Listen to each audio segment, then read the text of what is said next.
안녕하세요. 오만사입니다.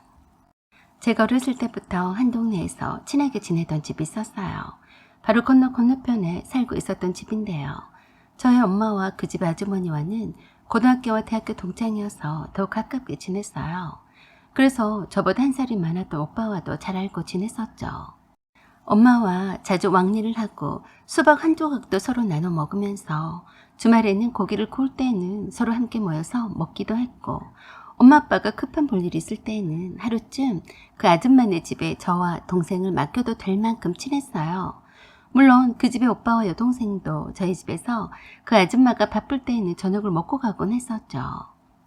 그래서 아빠들끼리도 친하게 지내서 가끔씩 낚시 겸 해서 함께 나들이도 갈 때도 있었어요. 그래서 자연스럽게 그 집의 오빠와는 오누이 사이처럼 친하게 지냈었어요.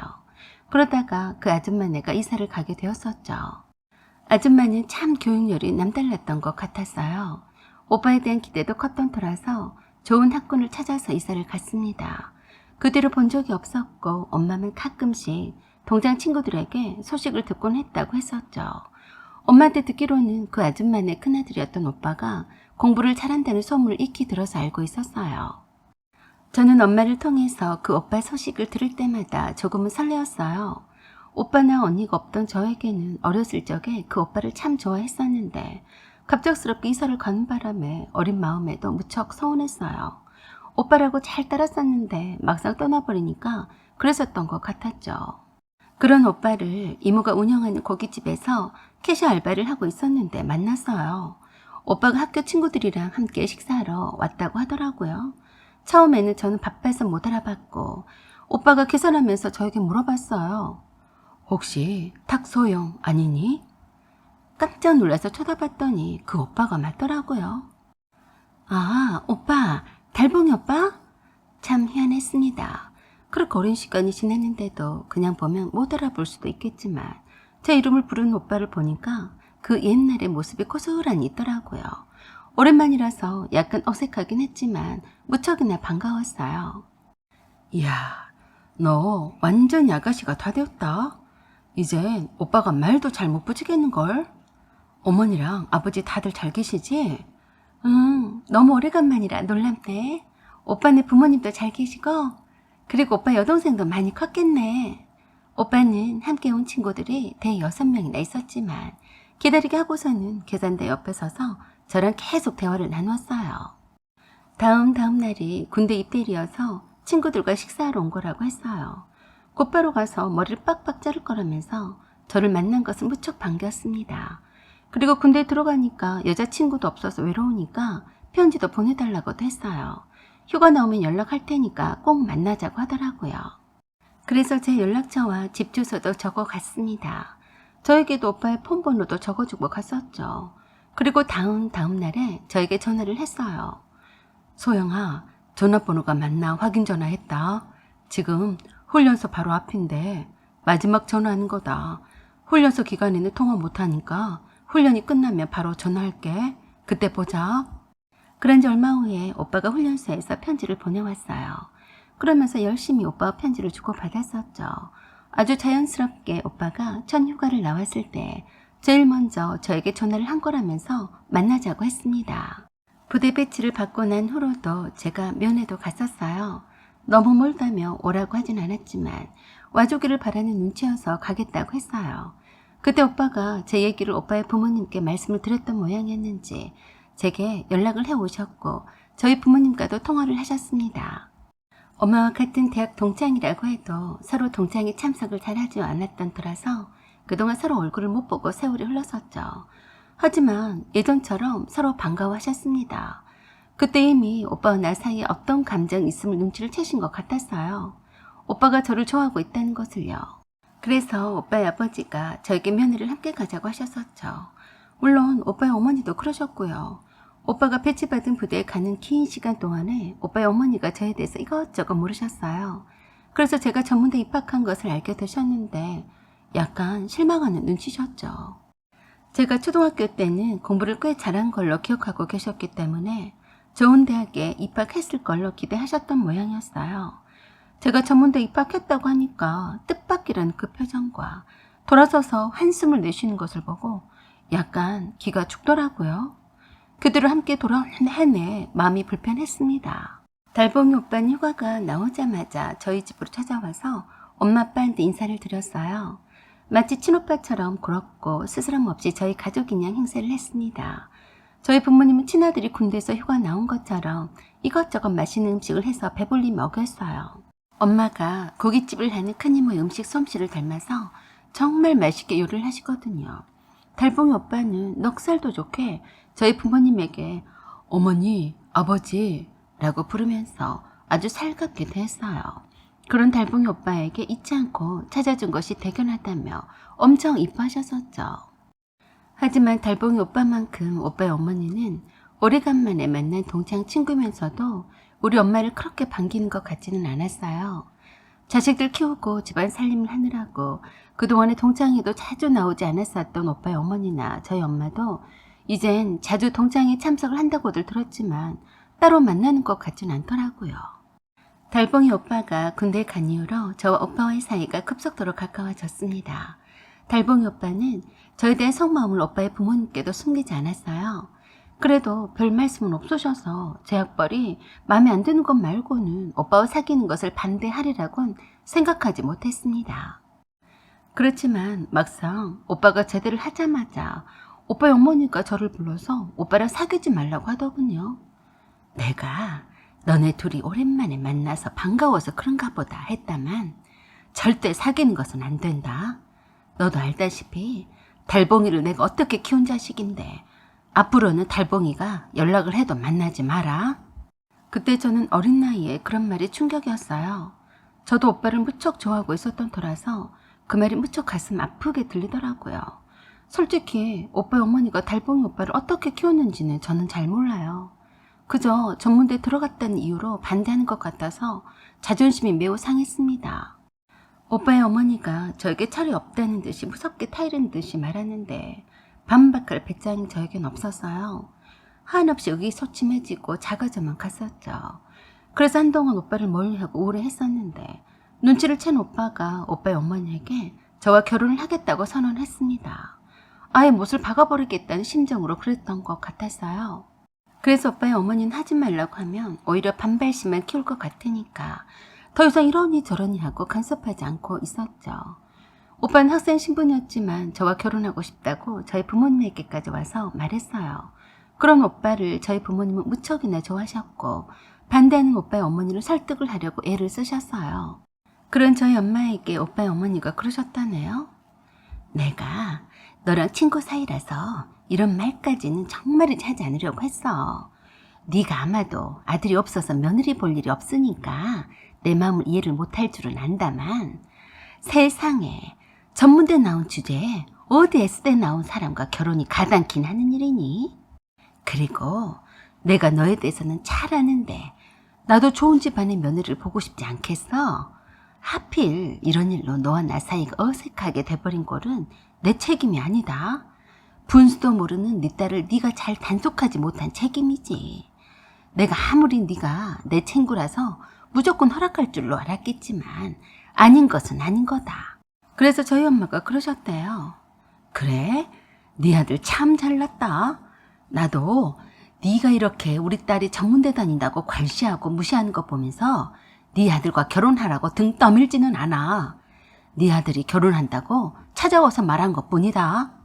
그래서 엄마도 그 소리를 듣고서 무척 자존심이 상해서 한마디 더 해주고 절연을 하고 싶었지만 자신 일이라 어찌 될지 알 수 없는 거라서 딸 가진 죄인 일이라니 생각하고 참으셨다고 했습니다. 제가 S대는 아니어도 반듯한 인류 4년제 대학만 입학을 했었어도 이런 수모는 당하지 않았을 테니 말입니다. 엄마는 저에게 그러셨어요. 학벌, 운운하는 그런 것들한테는 백날 이러니 저러니 말해봤자다. 헤어지던지 네가 더 잘 돼서 결혼해달라고 사정하게 만들던지 하는 수밖에. 그때부터 엄마가 저에게 그러셨어요. 이렇게 무시를 당하지 않으려면 네가 강해지고 성공하면 되는 거다. 그런 중에 갑자기 저에게 오빠의 어머니가 전화를 해오셨어요. 너 시간을 좀 내서 와야겠다. 내가 집에서 친구들 몇 명을 불러서 점심을 먹을 거거든. 그래서 말인데 네가 궁금하다고 해서 다들 얼굴 좀 보자고 하더라. 달봉이한테나 네 엄마한테나 아무한테도 말하지 말고 조용히 와라. 할 말만 하시고 딱 끊어버리시는데 조금은 어이가 없더라고요. 달봉이 오빠와 만나는 것을 눈꼴시러워서 못 본다는 분이 아들과 만나는 예비 며느리라서 친구분들에게 소개시켜주고 싶다고? 뭐야? 그새 마음이 돌아섰다는 것인가? 아무튼 제 입장에서는 거절할 수가 없어서 일단 이쁘게 차려입고 꽃을 한아름 사들고 예비 시댁에 갔습니다. 이미 오빠의 어머니가 부른 친구분들이 많이들 와 계셔서 시끄럽더라고요. 주방에서는 누가 요리를 하는지 맛있는 냄새가 진동을 하고 있었어요. 문을 열어준 오빠의 어머니는 저를 보자마자 신경질을 내시더군요. 왜 이렇게 늦게 왔니? 할 일도 많은데 얼른 와서 앞치마 두르고 빨리 상 차려라. 제가 시댁의 거실에 들어서자마자 꽃을 받아들고 대신에 앞치마를 두르게 하더니 친구분들한테 저를 소개를 했습니다. 얘들아, 얘가 미옥이 딸이야. 내가 불렀다. 미옥이가 음식 솜씨도 좋으니까 얘도 음식을 잘할 거 아니니? 무슨 소개를 이렇게 똥딴지같이 하는지 정말 웃기더라고요. 다른 친구분들이 그러시더라고요. 어머, 네 아들이 좋아한다는 미옥이 딸이구나. 이쁘게도 생겼네. 그래서 제가 친구분들에게 공손 인사를 드렸습니다. 남친 어머니는 어서 가서 주방 쪽에 가서 엄마를 도와서 일을 하라고 재촉해서 어리둥절했어요. 오빠의 어머니에게서 등 떠밀려서 주방 쪽으로 갔는데 기가 막힌 장면을 봤습니다. 거기 엄마가 땀을 피질피질 흘리시면서 혼자서 요리하느라 분주하더라고요. 엄마가 왜 여기 있어요? 그 말에 깜짝 놀라서 돌아다본 엄마가 앞치마를 두르고 서 있는 저를 보더니 소리를 치셨어요. 네가 왜 그러고 있니?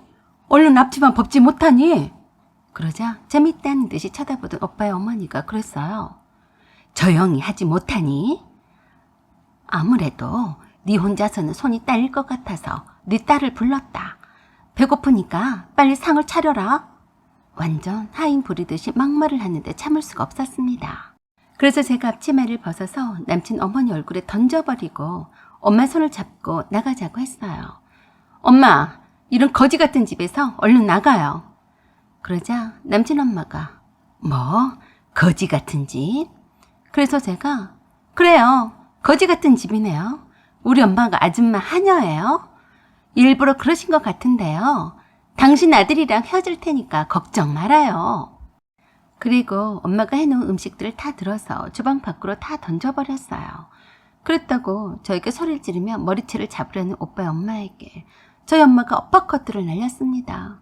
뒤로 나자빠진 모습이 시원했어요. 그리고 나자빠진 남친 엄마에게 엄마가 정신을 차리라고 냉채 한 접시를 얼굴에다 갖다 부었어요.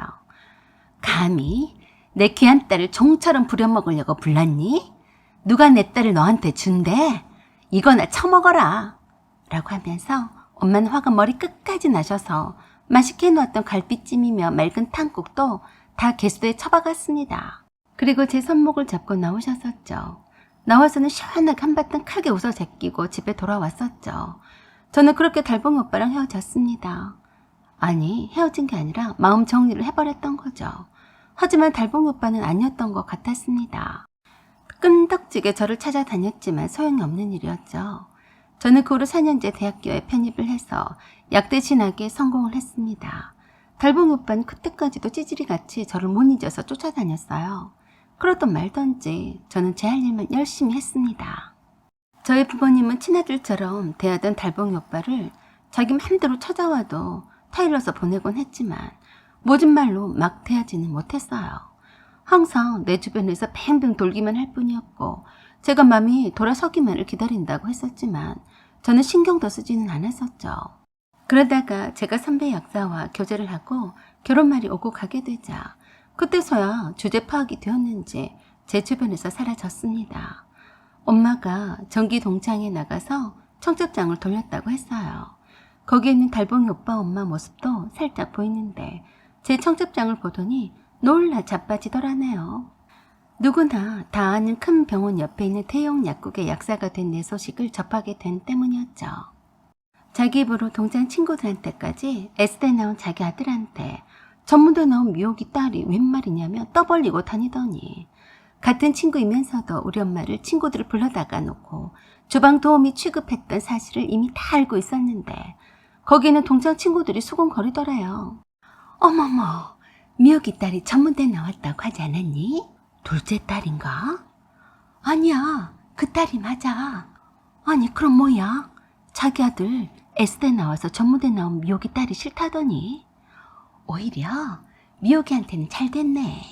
사위도 약사라면서? 세상은 알다가도 모를 일이네. S대 나온 선숙의 아들은 기껏 월급쟁이 회사원이라며? 어머, 별거리다. 그렇게 미호기 딸 욕하더니 놀라 자빠진 듯한 표정의 달봉이 오빠의 엄마를 발견하고 다가가서 말씀하셨대요. 선수가 요새는 네 아들 얼굴을 볼 수가 없네. 우리 딸과 헤어졌어도 그렇게 우리 집 문턱을 닳도록 다니더니 그래서 그러는 건데 네가 청첩장 좀 네 아들한테 전해줘라. 그러자 아무 말 않고 그냥 나가버리더랍니다. 그 후로 달봉이 오빠의 소식을 전해들을 수 없었다고 했어요. 틀림없이 결혼을 했다면 청첩장을 친한 동창들에게 돌렸을 텐데 말입니다. 저는 두 애들까지 낳고 잘 살고 있는데 아직 그런 말을 들어본 적이 없었네요. 그러다가 뜬금없이 내가 좋아하는 백합꽃과 함께 자그마한 쪽지가 전달이 되었습니다. 그날은 제 생일이었어요. 함께 근무하는 옆에 있는 남편이 깜짝 이벤트로 보냈나 싶었는데 아니더라고요.